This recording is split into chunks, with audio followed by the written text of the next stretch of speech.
सियावर रामचंद्र जी की जय। देखिए, देवगुरु बृहस्पति ने इंद्र को समझाया कि तुम षड्यंत्र मत करो, क्योंकि हे देवराज हमारा उपदेश सुनो, क्योंकि श्री रामचंद्र जी को अपना सेवक परम प्रिय है। वे अपने सेवक की सेवा से सुख मानते हैं और सेवक के साथ वैर करने से बड़ा भारी वैर मानते हैं। वो सेवक के साथ उनके सेवक के साथ कोई वैर करता है तो वो बहुत बड़ा भारी बैर मान लेते हैं उसके साथ। यद्यपि सम नहीं राग न रोसु, गहाई न पाप पुण्य गुण दोषु। यद्यपि वे सम हैं, उनमें ना राग है ना रोष है, और ना ही किसी का पाप पुण्य और गुण दोष ही ग्रहण करते हैं। उन्होंने विश्व में कर्म को ही प्रधान रखा है, जो जैसा कर्म करता है वैसा ही फल भोगता है। तथापि वे भक्त और अभक्त के हृदय के अनुसार सम और विषम व्यवहार करते हैं।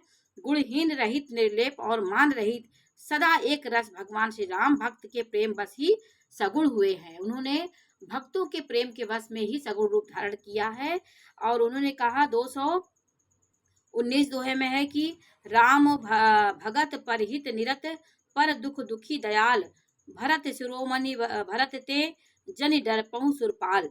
हे देवराज इंद्र, श्री रामचंद्र जी के भक्त सदा दूसरों के हित में लगे रहते हैं। जो भगवान राम के भक्त हैं वो सदैव दूसरों के हित में रहते हैं। वे दूसरों के दुख से दुखी और दयालु होते हैं।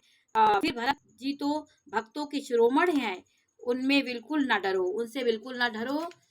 सत्य संत प्रभु सुर हितकारी, भरत नाम आयस अनुसारी।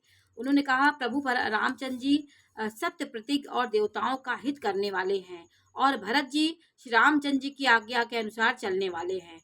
तुम व्यर्थ ही स्वार्थ के विशेष वश होकर के व्याकुल हो रहे हो। इसमें भरत का कोई दोष नहीं है, तुम्हारा ही मुंह है बोल रहा है, तुम अपने मुंह के कारण ये बोल रहे हो।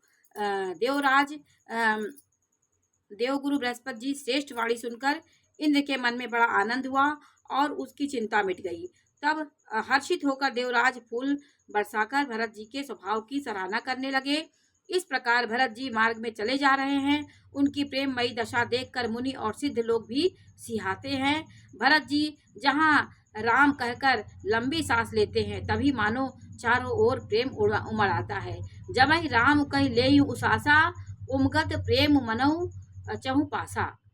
इस प्रकार रामचंद्र जी के मुख से राम नाम लेने से ही लंबी सांस जब लेते हैं, राम नाम का चारों तरफ प्रेम उमड़ जाता है। उनके प्रेम और दीनता से पूर्ण वचनों को सुनकर वज्र और पत्थर भी पिघल जाते हैं। अयोध्या वासियों का प्रेम कहते नहीं बनता। बीच में निवास मुकाम करके भरत जी यमुना जी के तट पर